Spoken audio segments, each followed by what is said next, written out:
बिस्मिल्लाहिर्रहमानिर्रहीम, सलाम अलैकुम। एक बार फिर हम आपकी खिदमत में हाजिर हैं मेरे प्यारे बच्चों का मज़ेदार, दिलचस्प और सबक आमूज शो लेकर, जिसका नाम है जस्ट फॉर किड्स।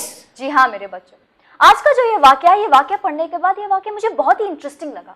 तो मैंने सोचा क्यों ना ये वाक़या मैं अपने बच्चों के साथ शेयर करूँ, और साथ ही साथ ये वाक़े से मुझे बहुत सीख हासिल करने को मिली, और मुझे पूरी उम्मीद है कि मेरे बच्चे भी इससे कई सारी सीख हासिल करेंगे। ये जो वाक़या है वो एक पैगम्बर का वाक़या है जिनका नाम है जनाब अय्यूब। जनाब अय्यूब अलैहिस्सलाम की अगर बात करें, उनके किरदार के बारे में अगर बात करें, तो उनका किरदार बहुत ही वो सब्र करने वालों में से थे। वैसे तो उनकी जिंदगी में से कई सारे वाक़े जिससे बहुत सारी सीख हासिल करने को मिलती है, लेकिन ये खुसूसन जो ये वाक़या है, इससे पता चलता है कि वो कितने बेहतरीन इंसान थे। चलिए आइए जानते हैं कि क्या है वो शख्सियत, क्या सीख हासिल कर सकते हैं और क्या है ये इंटरेस्टिंग स्टोरी। आइए जानते हैं, लेकिन उससे पहले आइए मिलते हैं हमारे बच्चों से। सलाम अलैकुम। वालेकुम अस्सलाम। बच्चों अपना नाम बताइए और मुझे बताइए कि ऐसा कोई एक वाक़या जहां पर आपने सब्र किया हो। ठीक है, अपना नाम बताइए। कौसर फातिमा। जी। मिर्ज़ा ज़ैनब। आप कुछ कहना चाहते हैं? मेरी फ्रेंड्स के साथ फाइटिंग हो रही थी, उसमें मैंने सब्र किया। अच्छा, आपकी फ्रेंड के साथ फाइटिंग हो गई थी, लेकिन वहां पर आपने सब्र किया, झगड़ा नहीं किया, बट सब्र का दामन थामे रखा। बहुत ही खूब। आप बताइए। मिर्ज़ा ज़हरा। अली असगर। अली असगर, आपका कोई वाक़या आप शेयर करना चाहेंगे? मेरे दोस्तों ने मुझे चिढ़ाया पर मैं सब्र किया और मैंने दोस्त सामने आपको कुछ चिढ़ा रहे थे तो आपने उन्हें रिटेलिएट नहीं किया, उनसे झगड़ा नहीं किया, सब्र उन्हें नहीं चिढ़ाया बल्कि सब्र किया। हाँ। वेरी गुड, बहुत खूब, माशाल्लाह। सैयद आशिक हैदर। जी, आपका नाम? हिजर मेहदी रिजवी। हुसैन अली। हुसैन। आप सभी का इस्तकबाल है जस्ट फॉर किड्स में। मेरे बच्चों में जैसे मैंने सुना कि आप सब्र करते हैं अपने दोस्तों के साथ, आप सब्र का दामन पकड़ते हैं, ऐसे ही एक स्टोरी मैं आपके लिए एक लेकर आई। यह है हमारे पैगंबर का एक वाक़या जिनका नाम है जनाब अय्यूब अलैहिस्सलाम। जनाब अय्यूब अलैहिस्सलाम का अगर किरदार की बात करें तो वो बहुत सब्र करने वाले में से थे। वो लोगों की बहुत मदद करते थे। अल्लाह ने उन्हें बहुत दौलत अता की थी, जायदाद, बाग बगीचे, जानवर, बैल बकरी, उनके पास औलाद भी थे। हर चीज़ में वो बहुत खुश थे और अल्लाह का शुक्र करते थे, सब चीज़ थी उनके पास। जनाब अय्यूब अलैहिस्सलाम जो थे वो अपने बाप दादा जनाब इब्राहिम अलैहिस्सलाम और जनाब इसहाक अलैहिस्सलाम के नक्शे कदम पे चलते थे। वो अल्लाह की इबादत करते थे और लोगों को हमेशा मदद किया करते थे। उनके घर से कोई खाली नहीं जाता था। वो बहुत ही अच्छे इंसान थे, बहुत अच्छी शख्सियत थी, लोग उनकी इज्जत किया करते थे। एक दिन एक फरिश्ता आसमान से नाजिल हुआ और उन्होंने उनको नबूवत अता की और कहा कि अल्लाह ने तुम्हें नबूवत दी है। वो बहुत खुश हुए और अल्लाह का शुक्र करने लगे। उन्होंने कभी घमंड नहीं किया कि मैं नबी बन गया हूँ, कभी घमंड नहीं किया इस बात का। वो अल्लाह की इबादत किया करते थे और लोगों को अल्लाह के रास्ते पे बुलाया करते थे। लेकिन एक दिन जो शैतान था उसने अपना काम किया, वो लोगों को भड़काने लगा। उसने कहा कि ये जो जनाब अय्यूब अलैहिस्सलाम हैं, वो अगर गरीब होते या उनके पास अगर औलाद नहीं होती तो शायद वो अल्लाह की इबादत नहीं करते, क्योंकि उनको अल्लाह ने सब कुछ दिया, इसलिए शायद वो अल्लाह की इबादत कर रहे हो। लोगों ने वो मानना शुरू किया, वो बिलीव करना शुरू कर दिया। लेकिन अल्लाह लोगों को जनाब अय्यूब अलैहिस्सलाम के सब्र और ईमानदारी के बारे में बताना चाहते थे, इसलिए अल्लाह ने जनाब अय्यूब अलैहिस्सलाम पर मुसीबत का दौर शुरू किया। जनाब अय्यूब अलैहिस्सलाम के जो बच्चे थे वो मर गए, उनके जो बैल बकरियां थे वो हलाक हो गए, उनकी जो जायदाद जो बाग थे वो जल गए। यहाँ पर मुसीबत का वक्त ख़त्म नहीं हुआ, उन्हें बीमारी हो गई मेरे बच्चों, और बहुत ही ख़तरनाक बीमारी। उन्हें स्किन की बीमारी हो गई थी, जिसे हम अल्सर कहते हैं। इतनी सब मुश्किल में भी वो खुदा का शुक्र करते थे, कभी भी कंप्लेन नहीं करते थे, वो इबादत करते थे अल्लाह की। उनकी जो बीवी थी, उन्होंने एक दिन अपने शौहर से जाने की जनाब अय्यूब अलैहिस्सलाम से कहा कि आप अल्लाह से दुआ क्यों नहीं करते, अल्लाह से दुआ कीजिए कि आपकी जो मुश्किल जो दौर है उससे आपको निजात मिले। तो पता है मेरे बच्चों, जनाब अय्यूब अलैहिस्सलाम ने क्या बात की? बहुत खूबसूरत बात की उन्होंने। पता है मेरे बच्चों उन्होंने क्या कहा? उन्होंने बहुत ही खूबसूरत बात कही। उन्होंने कहा कि जब मेरा अच्छा दिन था, जब मेरे अच्छे दिन थे और जब मेरे पास सब कुछ था, तब मैंने सब्र किया और शुक्र किया। तो अभी भी जब मेरे बुरे दिन हैं, मुझे सब्र करना है, इस चीज़ से भी मुझे गुजरना है। ये भी शायद अल्लाह की रजामंदी होगी कि मुझे इन सब चीज़ से गुजरना है। मैं सब्र करूँगा और खुदा का अभी भी शुक्र करूँगा। उन्होंने अल्लाह का शुक्र किया, सब्र किया। पता है उनकी मुश्किल कितने साल चली? 1 साल, 2 साल, 7 साल। 7 साल तक उन्हें ये बीमारी थी, उनके बच्चे नहीं थे। 7 साल उन्हें ये तकलीफ से गुजरना पड़ा, बट उन्होंने सब्र किया, उन्होंने सब्र का दामन नहीं छोड़ा। एक बार उनकी बीवी उनके लिए रोटियां बनाना था, तो वो आटा लेने के लिए बाजार में गई। जब वो बाजार में गई तो एक फरिश्ता नाजिल हुआ और उस फरिश्ते ने कहा कि जनाब अय्यूब अलैहिस्सलाम, अल्लाह आपको सलाम भेजता है, आप अल्लाह के बहुत पसंदीदा बंदे हैं, अल्लाह आपके सब्र का आपको फल ज़रूर देगा। ये बोल के वो चला गया, और जैसे वो चला गया उनको उनकी सेहत मिली। उसके बाद उनके बुरे दिन ख़त्म हो गए, उनके जो बैल बकरियां थे उनको वापस मिल गए, उनके जो बाग थे वो फिर से हरे भरे हो गए, उनको 7 बेटे और 3 बेटियां हुई, और वो खुशी से रहने, वो सेहतमंद हो गए और जवान भी हो गए। जब उन्होंने बुरे वक्त पे सब्र किया और अच्छे वक्त पे उन्होंने शुक्र भी किया अल्लाह का, लेकिन कभी घमंड या गुरूर नहीं किया। ये कहानी तो यहीं ख़त्म हो गई मेरे बच्चों। अब मुझे आप बताइए कि आपने इस वाक़े से क्या सीखा? आप बताइए। कभी घमंड नहीं करना चाहिए। जी हाँ, बहुत हमें घमंड नहीं करना चाहिए। कभी हम फर्स्ट रैंक लाते हैं या हमें गोल्ड मेडल मिलता है, अगर हम स्पोर्ट्स में फर्स्ट आते हैं तो हम लोग घमंड करने लगते हैं, अरे देखा मैं फर्स्ट आया, मैं फर्स्ट आई, रैंक फर्स्ट मिला मुझे। वो घमंड आ जाता है, वो गुरूर आ जाता है। ऐसा नहीं करना चाहिए। आज आपके पास फर्स्ट रैंक है, आज आपके पास गोल्ड मेडल है, आप कुछ जीते हो, कुछ गिफ्ट मिला है, हो सकता है कल आप लास्ट आओ। अल्लाह जो नेमत देता है उसे आजमाना भी जानता है, किसी को दे के आजमाता है, किसी को ले के आजमाता है। तो अल्लाह जब आपको नेमत देता है तो उसका शुक्र करो और घमंड मत करो, वरना अल्लाह वो ले भी सकता है ना।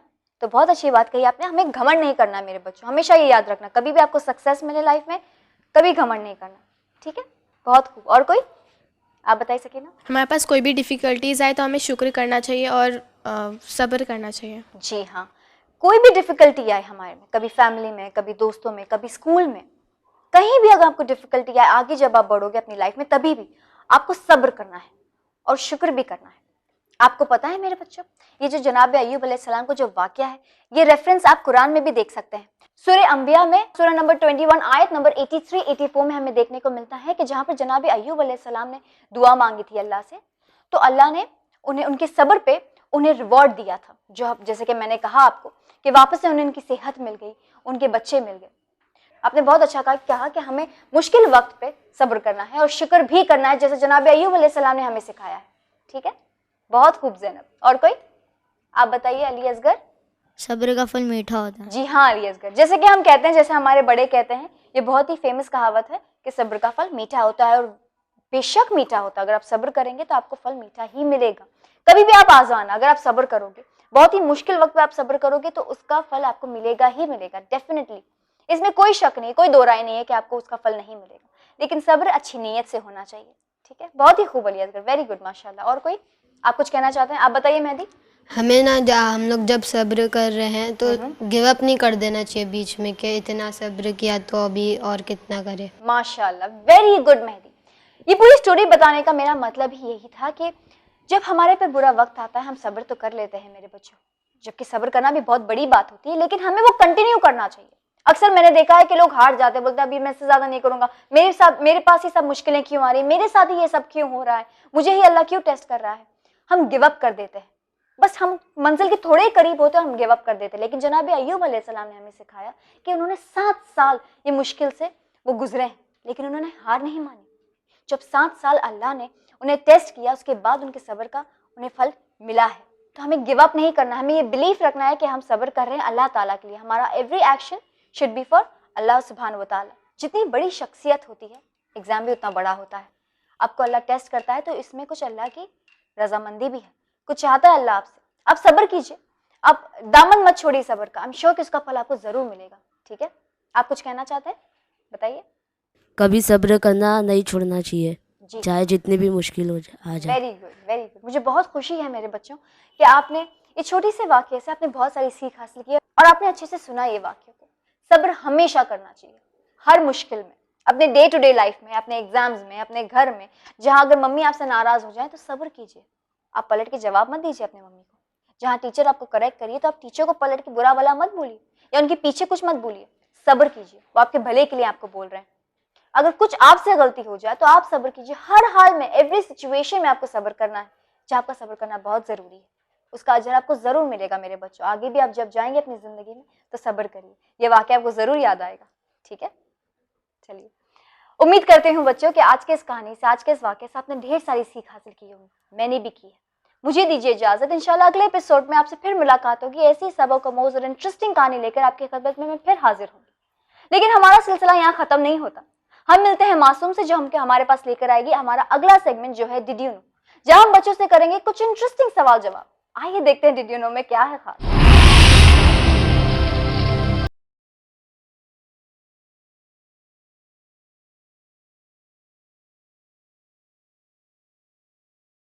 बिस्मिल्लाहिर्रहमानिर्रहीम। डियर व्यूअर्स, अस्सलामुन अलैकुम। आप सभी का इस्तकबाल है जस्ट फॉर किड्स के दूसरे सेगमेंट डिड यू नो में। जी हाँ नाज़रीन, हमारा ये वही सेगमेंट है जहाँ पर हम बच्चों की दीनी नॉलेज के साथ साथ दुनियावी नॉलेज को भी टेस्ट करते हैं सवाल और जवाब के जरिए। तो आइए शुरुआत करते हैं हमारा सिलसिला और देखते हैं आज के जो हमारे सवाल है बच्चों के लिए कितने ईजी होते हैं और कितने difficult. So kids, are you all ready? तो जैसे कि आप जानते हैं कि हमारे इस सेगमेंट में हम जनरल नॉलेज क्वेश्चंस करते हैं और इस्लामिक क्वेश्चंस। तो आप क्या चाहते हैं, आपसे पहले इस्लामिक सवाल किए जाए या फिर जनरल? इस्लामिक। ओके, आप चाहते हैं कि पहले आपसे इस्लामिक सवाल किए जाए। तो हम शुरुआत करेंगे बॉयज़ के साथ, ठीक है? बॉयज़, आपके लिए हमारा पहला सवाल है इस्लामिक का। इमाम ज़माना अजल्लल्लाहु ताला फरजो शरीफ की इमामत किस दिन से शुरू होती है? बॉयज़, पहले आप आंसर दो उससे पहले मैं चाहती हूँ आपको ये चीज़ बोलना कि इमाम इज़ बॉर्न इमाम। जब वो पैदा होते हैं तो इमाम ही बॉर्न होते हैं, लेकिन इमामत डे स्टार्ट होता है। तो आपको हमें बताना है कि इमाम ज़माना अजल्लल्लाहु ताला फरजो शरीफ की जो इमामत डे है वो किस दिन से शुरू होती है? जी अली असगर, आपको पता है, बताइए। जो दिन पे 11वें इमाम हसन अस्करी अलैहिस्सलाम शहीद मीन्स उनकी शहादत थी, वो दिन से 12वें इमाम को इमामत मिले थे। जी अली असगर, जैसे कि आपने हमें बताया कि इमाम हसन अस्करी अलैहिस्सलाम की शहादत के बाद इमाम ज़माना अजल्लल्लाहु ताला फरजो शरीफ की इमामत डे शुरू होते हैं। तो आपको दिन बताना है हमें। 7th रबीउल अव्वल। 7th रबीउल अव्वल। 7th Rabiul Awwal, you are saying. Anyone else boys में से? You can discuss. जब 12वें इमाम 5 साल के थे तब से उनको इमामत मिले थे। जी, योर्स बताइए। वेरी गुड अली असगर, माशाल्लाह, यू आर राइट। जब इमाम हसन अस्करी अलैहिस्सलाम की जब शहादत हुई उस वक्त इमाम ज़माना अजल्लल्लाहु ताला फरजो शरीफ की जो एज थी वो थी 5 years। जी, आप बता सकते हैं मेहदी? 9th रबीउल अव्वल। Very good. 9th रबीउल अव्वल से इमाम ज़माना अजल्लल्लाहु ताला फरजो शरीफ की इमामत डे शुरू होती है और 8th रबीउल अव्वल 260 हिजरी को इमाम हसन अस्करी अलैहिस्सलाम की शहादत हुई थी। ओके, वेरी गुड बॉयज़, आपने हमें मिलकर आंसर किया है। अब गर्ल्स से हमारा सवाल है। गर्ल्स, आपसे हम जानना चाहते हैं 17th रबीउल अव्वल को किन दो मासूमों की विलादत है जिनका लक़ब सादिक है? दो ऐसे मासूम हैं जिनकी 17th रबीउल अव्वल को विलादत है। तो आपको बताना है कि किन की विलादत है इस दिन। जी ज़हरा, बता सकती हैं? रसूल खुदा और जाफ़र सादिक अलैहिस्सलाम। रसूल खुदा सल्लल्लाहु अलैहि वसल्लम, वेरी गुड, एंड इमाम जाफ़र सादिक अलैहिस्सलाम। और इन दोनों मासूम का जो टाइटल है, जो लक़ब है, वो क्या है? सादिक। Very good. ज़ैनब, आप हमें बता सकती हैं कि रसूल खुदा सल्लल्लाहु अलैहि वसल्लम के वालिद और वालिदा का क्या नाम है? यानी कि आपके पेरेंट्स का क्या नाम है, आपको बताना है। उनके फादर का नाम था जनाब अब्दुल्ला अलैहिस्सलाम और उनकी मदर का नाम था जनाब आमिना सलामुल्लाहि अलैहा। Very good. और वेयर ही वाज बोर्न, कहाँ पर उनकी पैदाइश हुई थी? मक्का। मक्का। और हिजरत करके ही went to Madina. Madina. He migrated towards Madina, but पैदाइश हुई थी मक्का में, ठीक है? और अब बता सकती हैं कौसर हमें छठे इमाम, हमारे छठे इमाम की भी विलादत है 17 रबीउल अव्वल को, और जिनका टाइटल सादिक है। लेकिन आप हमें बता सकते हैं कि हमारे 6th इमाम के वालिद और वालिदा का क्या नाम है? सादिक का मतलब क्या होता है? Truthful. Very good, Sadiq means सच्चा, ट्रुथफुल। और छठे इमाम के वालिद का क्या नाम है? ये तो इजी है। 5th इमाम का नाम क्या है? मोहम्मद बाकिर अलैहिस्सलाम। इमाम मोहम्मद बाकिर अलैहिस्सलाम, वेरी गुड। और आपकी वालिदा का क्या नाम है? ज़रा बता सकती हैं? नहीं पता? बीबी उम्मे फरवा सलामुल्लाह अलैहा आपकी वालिदा का नाम है। एंड जो हमारे 6th इमाम है, ही वाज बोर्न इन, किसी को पता है where he was born? He was born in Madina Munawwara, ठीक है? अब हम सवाल करते हैं बॉयज से। बॉयज, आपके लिए हमारा सवाल है, सिब्ते अकबर किस इमाम का लक़ब है? सिब्ते अकबर किस इमाम का टाइटल है? आपको पता है किसी? बताइए। अच्छा, आप गैस वर्क करना चाहते हैं? 4th इमाम का। लेकिन 4th इमाम का तो बहुत ही फेमस टाइटल है, हम सब जानते हैं। क्या फेमस टाइटल है 4th इमाम का? Zainul Abidin. Very good. 4th इमाम का बहुत ही फेमस टाइटल है ज़ैनुल आबिदीन सैयदुस साजिदीन। लेकिन सिब्ते अकबर टाइटल 4th इमाम का नहीं है। कोई और बता सकता है हमें? गर्ल्स, आप भी बता सकते हैं अगर आपको आता है तो। जी, आप बताना चाहती हैं? इमाम हुसैन। इमाम हुसैन अलैहिस्सलाम आप कहना चाहती हैं? नो, इमाम हुसैन अलैहिस्सलाम का टाइटल है सिब्ते असगर। ये जो इमाम है जिनका टाइटल है सिब्ते अकबर, इन्हें मुज्तबा भी कहा जाता है। तो कोई बता सकता है? जी खिज़र, आप ट्राई करना चाहते हैं? 2nd इमाम इमाम हसन अलैहिस्सलाम। Very good. हमारे 2nd इमाम इमाम हसन अलैहिस्सलाम, जिनका टाइटल है सिब्ते अकबर। और इमाम की विलादत किस तारीख को हुई थी, किसी को पता है? आपके अलावा खिजर आप बता सकते हैं? इमाम की जो विलादत है वो माह रमज़ान में हुई थी, तारीख कोई बता सकते हैं हमें? जी बताइए। 15। वेरी गुड, 15 माह रमज़ान। और जो इमाम की शहादत है वो किस दिन हुई थी, आप बता सकते हैं? बताइए हुसैन। 21 माह रमज़ान। शहादत 21 रमज़ान को इमाम अली अलैहिस्सलाम की शहादत हुई थी, लेकिन इमाम हसन अलैहिस्सलाम की शहादत जो हुई थी वो ही थी 28 सफ़र। ठीक है, चलिए अब हम सवाल करेंगे गर्ल्स से। गर्ल्स, आपको हमें बताना है अंबिया में किस नबी को सबसे बड़ी हुकूमत दी खुदावंद आलम ने? खुदावंद आलम ने किस नबी को सबसे बड़ी हुकूमत दी थी? ये जो नबी हैं वो अपनी किंगडम के लिए, अपनी हुकूमत के लिए जाने जाते हैं। कैसे आपको पता है? लेकिन ये हमारा सवाल गर्ल्स है, तो गर्ल्स में से कौन बताना चाहेगा? जी ज़ैनब बताइए। जनाब सुलेमान अलैहिस्सलाम। श्योर, पक्का जनाब सुलेमान अलैहिस्सलाम? यस। यस, जनाब सुलेमान अलैहिस्सलाम इज़ द राइट आंसर। जनाब सुलेमान इब्न दाऊद अलैहिस्सलाम वो नबी है जिन्हें अल्लाह ने बहुत बड़ी हुकूमत दी थी, और इनकी जो हुकूमत है वो तमाम दरिंदे, परिंदे, जिन्नात सब पे इनकी हुकूमत थी। And he was knowing the language of all the living species in the world. इन्हें सबकी स्पीशीज़ की लैंग्वेजेस भी पता थी। ठीक है, और बहुत सारे वाक़े भी हमें देखने को मिलते हैं जहाँ पे चींटी तक जनाब सुलेमान अलैहिस्सलाम से गुफ्तगू करती है, बात करती है। ठीक है, अब हम बढ़ेंगे हमारे जनरल नॉलेज क्वेश्चंस की तरफ और शुरुआत करेंगे गर्ल्स के साथ। ठीक है गर्ल्स, हमारा पहला क्वेश्चन जनरल नॉलेज का आपसे ये है, name any 2 big cats in the world. कोई भी 2 बिग कैट का आपको नाम हमें बताना है। जी ज़हरा बताइए। Lion and tiger. Very good, 2 big cats, cats की फैमिली को जो बिलोंग करते हैं, and they are known for being too big to large. They are lion and tiger. इनके अलावा लेपर्ड्स भी है, चीता भी है, जैगुआर भी है और स्नो लेपर्ड भी है। इन सब में जो सबसे ज़्यादा लार्जेस्ट स्पीशीज़ है वो है टाइगर की स्पीशीज़। अच्छा, इनका वेट कितना होता है? इफ दे आर लार्जेस्ट, तो कितना वेट है टाइगर का, आपको पता है?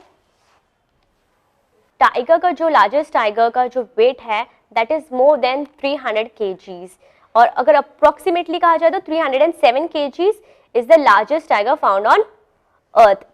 टाइगर की वो कौन सी स्पीशीज़ है जो हमारा नेशनल एनिमल है, कोई बता सकता है? आशिक, आप बता सकते हैं?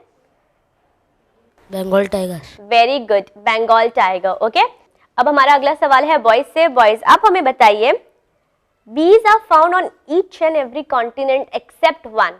वो कॉन्टिनेंट का कौन सा नाम है वो बताना है आपको। आपको भी पता है? अली असगर, आप बता सकते हैं?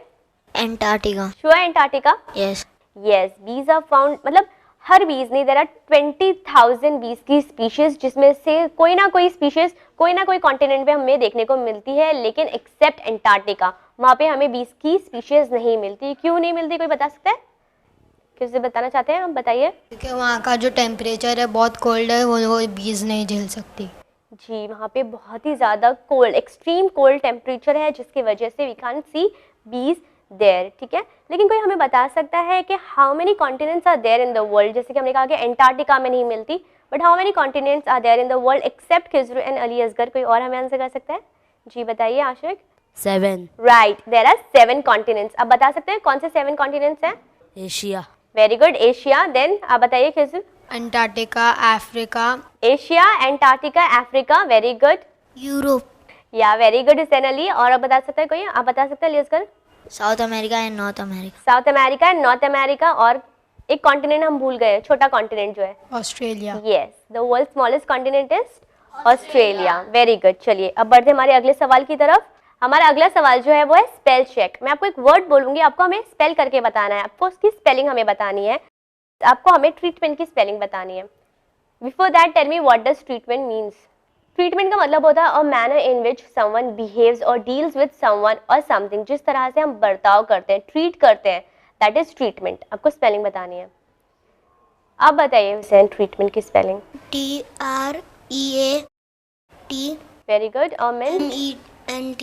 अब साथ में बोलिए। TREATMENT। Very good, treatment. Very good. अब हम बढ़ेंगे गर्ल्स की तरफ। गर्ल्स, आपको हमें बताना है betterment. What does betterment means?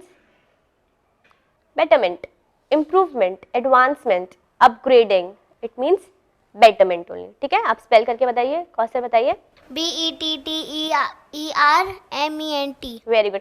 कोई भी अगर कोई डिफिकल्ट वर्ड होता है, जैसे कि आपको नहीं पता कि उसको कैसे स्पेल करना है, तो you should break and spell. इससे आपको इजीली वो वर्ड स्पेल करने हो जाएगा, ठीक है। Very good Kausar. The last word is for boys. Boys आपको हमें बताना है बेनिफिट।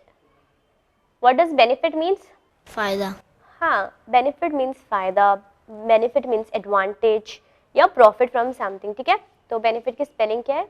आशिक आप बता सकते हैं? BENEFIT।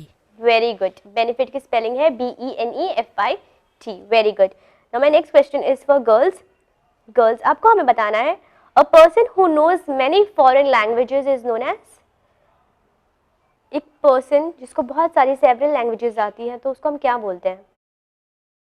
लिंग्विस्ट।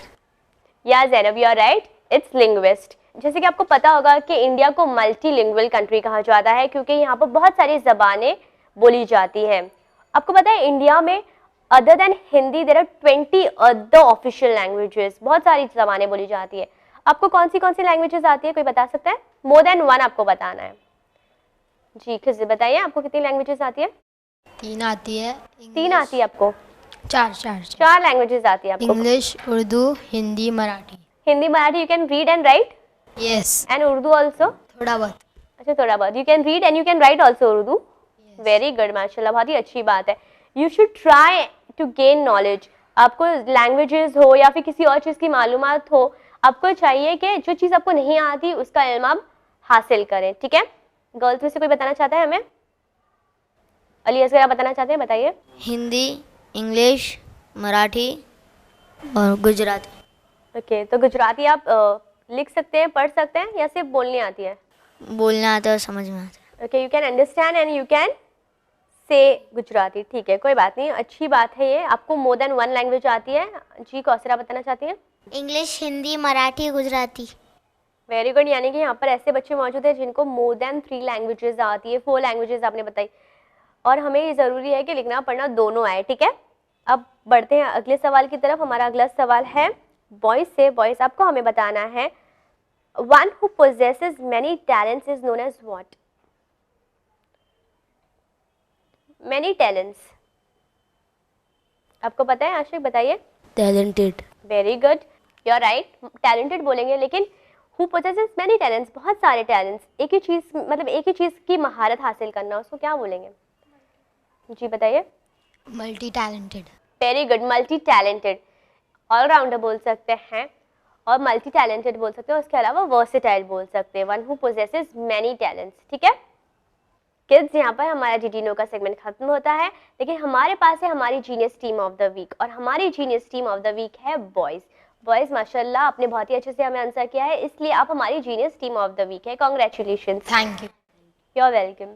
आइए आसिन, अब बढ़ते हैं हमारे थर्ड सेगमेंट की ओर, जिसका नाम है अमेजिंग फैक्ट्स, और देखते हैं बच्चों के लिए कौन से हैरत अंगेज और दिलचस्प फैक्ट्स आज है हमारे सेगमेंट अमेजिंग फैक्ट्स में।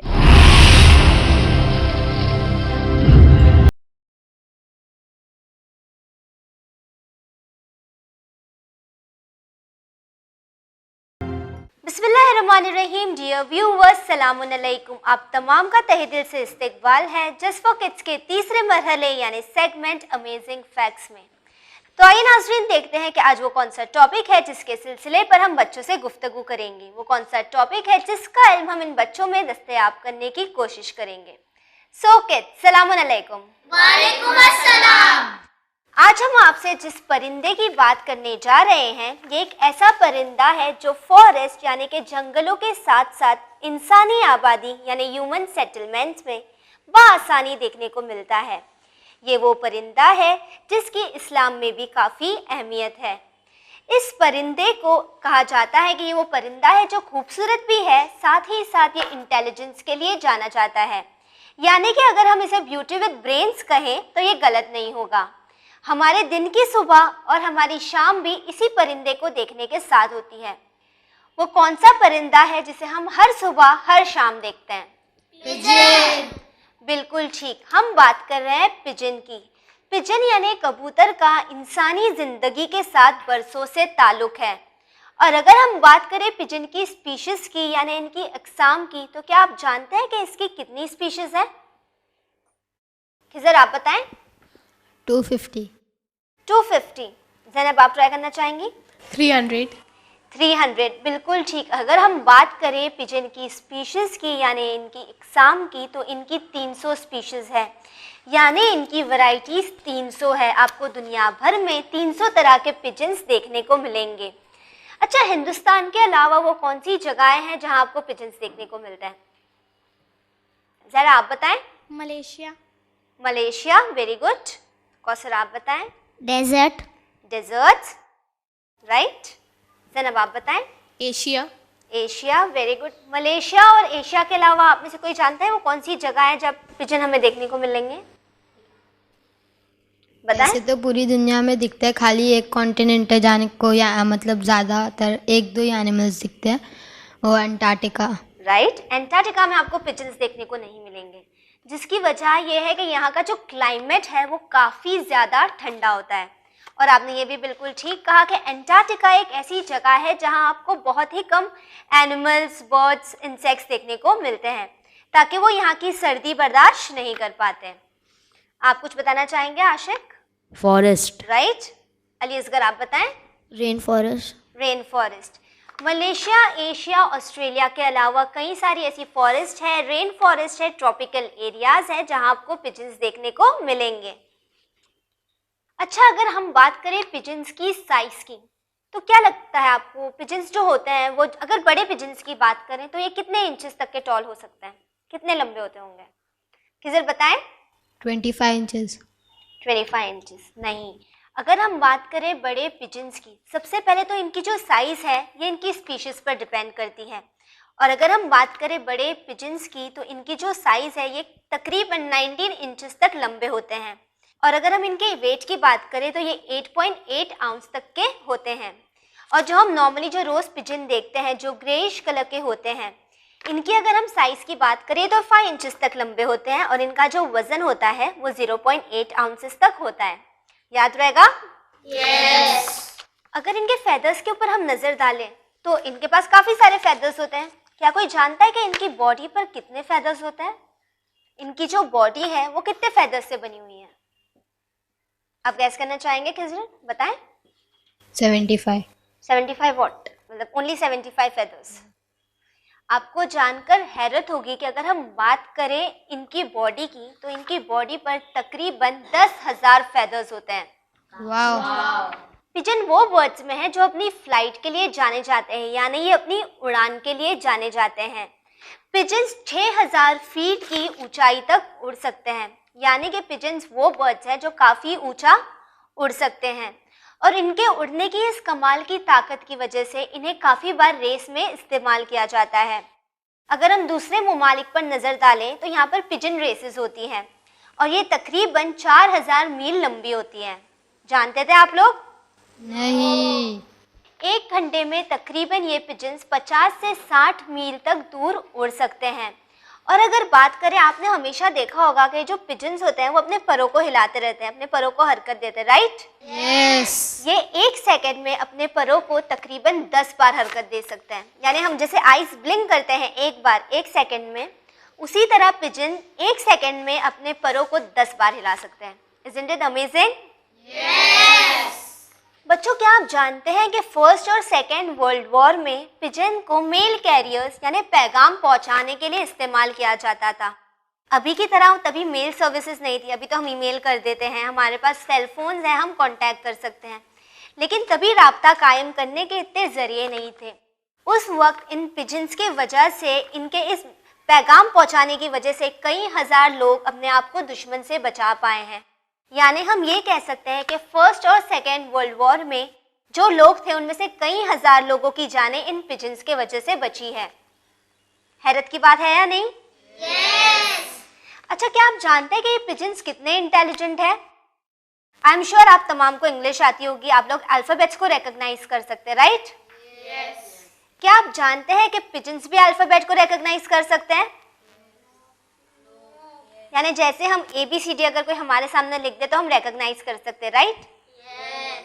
उसी तरह पिजन्स भी इन अल्फ़ाबेट्स को रिकॉग्नाइज कर सकते हैं। वाओ। और अगर हम आप लोगों के सामने मिरर रख दें, यानी आईना रख दें, शीशा रख दें, तो आप लोग अपने आप को पहचान पाएंगे? यस। वैसे ही अगर हम पिजन्स के सामने मिरर रख दें तो वो उस मिरर में यानी अपनी इमेज देखकर अपने आप को पहचान पाएंगे। और अगर उनमें से हम पिजन्स को आपकी इमेज बता दें, आपकी फोटोग्राफ बता दें, तो उनके सामने अगर आपकी दो अलग तस्वीरें भी रखी जाए तो वो आपको भी रिकॉग्नाइज कर पाएंगे। तो आपको पता चला कि पिजन्स किस हद तक इंटेलिजेंट होते हैं। और यही वजह है कि फर्स्ट और सेकेंड वर्ल्ड वॉर में इनका इस्तेमाल किया गया ताकि ये पैगाम पहुंचा पाएं, क्योंकि ये अल्फ़ाबेट्स को रिकॉग्नाइज कर सकते हैं और लोगों को भी रिकॉग्नाइज कर सकते हैं। That's really amazing. Yes, it is amazing.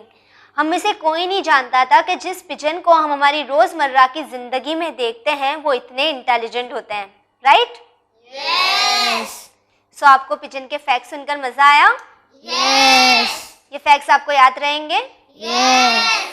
नाजरीन, हम उम्मीद करते हैं कि घर बैठे बच्चों को भी हमारे फैक्ट्स जरूर पसंद आए होंगे। अगर आप चाहते हैं कि आपके बच्चे बने हमारे प्रोग्राम का हिस्सा तो आप हमें लिख भेज सकते हैं winislam@gmail.com पर। साथ ही साथ आप स्क्रीन पे दिए गए एड्रेस पर भी राब्ता कायम कर सकते हैं। नाजरीन, आपके व्यूज़, आपके ओपिनियंस, आपकी हौसला अफजाई हमारे लिए बहुत अहम है। आप अपने व्यूज़ हमें ईमेल कर सकते हैं winislam@gmail.com पर। इसी के साथ हमें दीजिए इजाज़त, पर बने रहिए चैनल विन के साथ पैगामे इंसानियत। शुक्रिया, खुदा हाफिज़।